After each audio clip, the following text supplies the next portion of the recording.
Who would ever want to turn Demi Moore into a monster?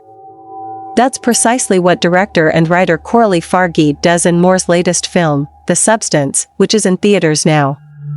And as it happens, the transformation is a career-defining role for Moore. Subscribe NewzClub for more updates. In the film, Moore plays Elizabeth Sparkle, an actress who, on her 50th birthday, is fired from her long-running fitness show.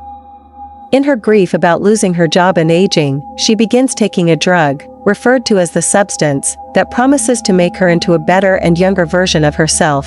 Taking the substance is not exactly what it seems. Elizabeth essentially births, in quite grotesque fashion, a younger version of herself, called Sue and played by Margaret Qualley. There are processes that must be followed to keep Sue and Elizabeth separate.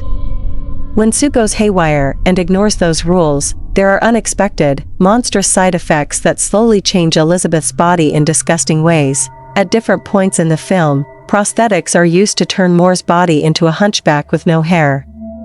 Her kneecap at another point looks like a chicken drumstick with pale blue veins popping out. An open wound at the bottom of her spine slowly gets infected throughout the film, oozing with green pus. Daily, depending on which iteration of Elizabeth was shooting, Moore had to sit through getting prosthetics put on for a time ranging from a quick 45 minutes to nearly 6.5 hours. Which was what was required for a shower scene in which Elizabeth reacts to the new version of her body that's all sagging liver, spotted skin, yellowing thick nails, and a bulging back. She has the full leg prosthetic, full arm, full back prosthetic. Then the face and the wig. Plus, it has to go underwater and everything needs to be waterproof, Person recalls about the scene.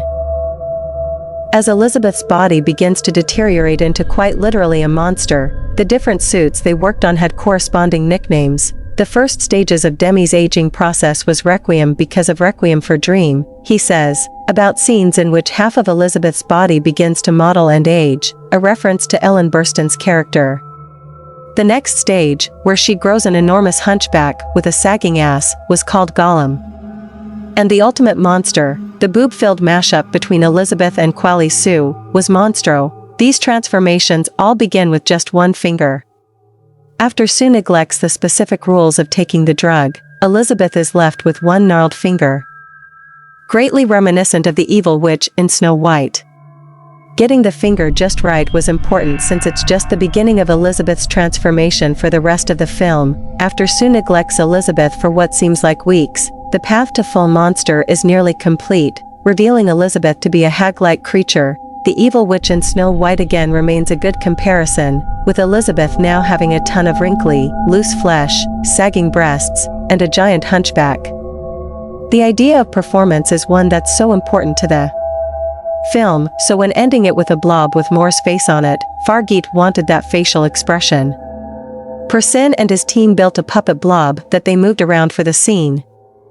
And visual effects were used to put Moore's face on top of it. Complimenting someone on how disgusting and crazy their work is on a film could be seen as an insult, but for Person and his team, it's high praise. I'm happy you say that because we worked a lot.